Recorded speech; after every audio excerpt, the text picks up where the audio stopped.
बेहद स्वागत है जी सभी स्टूडेंट्स का। आज फिर हमारे साथ हैं लैंडमार्क इमिग्रेशन लिमिटेड से प्रियंका जी, जो ऑस्ट्रेलिया के लिए स्टूडेंट्स को गाइड करते हैं और पिछले 10-12 साल से बड़ी संख्या में स्टूडेंट्स को वीज़ा लेने में इन्होंने हेल्प की है ऑस्ट्रेलिया की। तो आज बड़ा इंपॉर्टेंट टॉपिक है, प्रियंका जी हमारे साथ हैं, आपका बेहद स्वागत है। Thank you sir. Priyanka ji, आज टॉपिक ये है कि हमने देखा जनवरी फरवरी इनटेक में बड़े वीज़ा ऑस्ट्रेलिया ने दिए और बहुत बड़ी संख्या में इंडियन स्टूडेंट्स को वीज़ा मिले, पंजाब के हरियाणा के स्टूडेंट्स को भी वीज़ा मिले।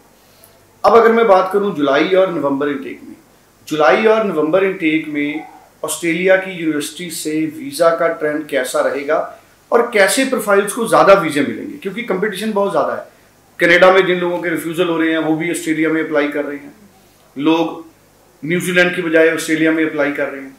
तो कौन से प्रोफाइल आपकी नज़र में जिनको ज़्यादा वीज़ा मिलेंगे और उनको अप्लाई करना चाहिए उससे? सर यहाँ पे मैं ये कहना चाहूँगी कि वीज़ा का इनटेक से कोई लिंक नहीं है जी।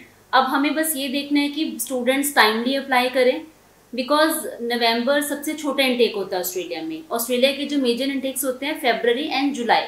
सो मेरी रिकमेंडेशन बच्चों को यही रहती है कि आप अपनी क्वालिफिकेशन जब आप कर रहे हो, जैसे बच्चा अभी +2 कर रहा है, वो अपना आइल्स साथ के साथ क्वालिफाई करे, प्लस वो अपना 1 साल पहले या 6 महीने पहले हमारे पास आके इनकम और फंड्स का पूरा डिस्कशन करे। बिकॉज अभी क्या हो रहा है कि बच्चा 12th 2015 में कर रहा है और उसके बाद वो जुलाई इनटेक देख रहा है, विच इज़ नॉट पॉसिबल, क्योंकि जुलाई इनटेक के लिए हमारे पास टाइम अभी कम है। हमें प्रॉपर फाइनेंशियल्स देखने होते हैं, इनकम और फंड्स दोनों देखने होते हैं। तो मेरा रिकमेंडेशन बच्चे को ये रहता है कि आप अपना इनकम फाइनेंशियल्स ये पहले ही प्रिपेयर करके रखें, और अगर आपको उसके बारे में कोई भी जानकारी चाहिए, कोई भी डाउट है, आपकी जो नियरेस्ट ब्रांच है लैंडमार्क, वहाँ जाएं, वहाँ कंसल्टेंट से मिले, काउंसलर से मिले, वो आपको प्रॉपर गाइड करेंगे। तो इनटेक का वीज़ा से कोई लेना नहीं है, आपको टाइमली अप्लाई करना है। आपको पहले ही अवेयर रहना है कि क्योंकि बच्चा जब +1 करता है, +2 करता है, वो पहले ही प्लान बना लेता है कि मुझे ऑस्ट्रेलिया जाना है, कनाडा जाना है, न्यूजीलैंड जाना है। तो स्टूडेंट को अपने आप को पहले ही प्रिपेयर करना है जिस भी कंट्री में जाना है।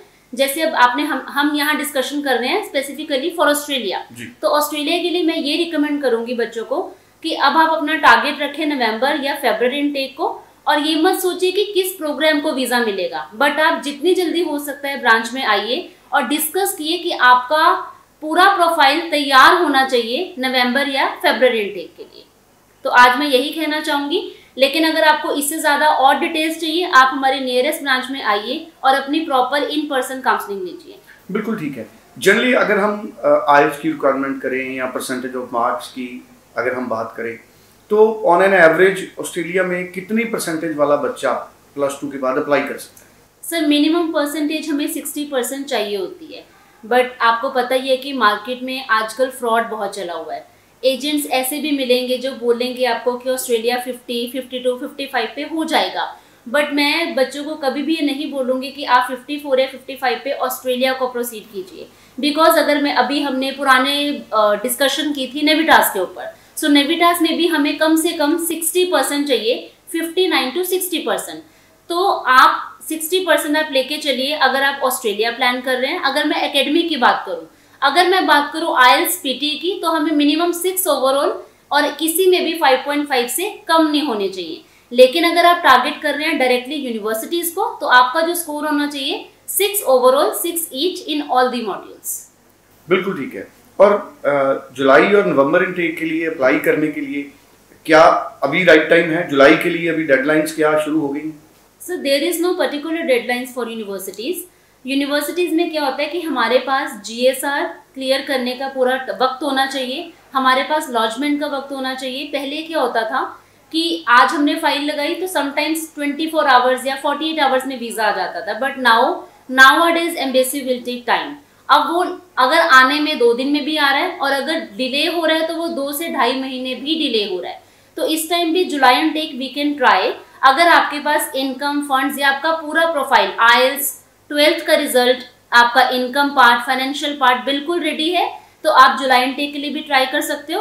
अदरवाइज नवंबर इनटेक तो आपका हो ही जाएगा अगर आपके पास पूरा प्रोफाइल रेडी है। और इसमें मैं एक चीज़ सर और ऐड करना चाहूँगी, अगर आपको समटाइम्स आपको लगता है कि हमारे 7 बैंड्स हैं या 80% मार्क्स है, बट आपको लगता है कि ऑस्ट्रेलिया का वीज़ा आ ही जाएगा, तो ऐसा बिल्कुल भी नहीं है। आपको आपके पेरेंट्स जो भी करते हैं, जो भी उनका ऑक्यूपेशन है, इनकम आपकी कम से कम 10 से 12 लाख होनी चाहिए। तो लेकिन सम यूनिवर्सिटीज आर देयर जो लेस देन इनकम भी ले लेती हैं, तो इसीलिए एक सही टाइम पे सही गाइडेंस का होना सर बहुत ज़रूरी है। जी चलिए, थैंक यू सो मच। सो बड़ी इंपॉर्टेंट इन्फॉर्मेशन हमारे साथ शेयर की है प्रियंका जी ने। 9041390412 इस नंबर पर आप कॉल करें और प्रियंका जी से बात करें, लैंडमार्क इमिग्रेशन की टीम से बात करें। इंडिया के किसी भी हिस्से से आप ऑनलाइन फाइल मूव कर सकती हैं। Thank you so much. Thank you sir. Thank you.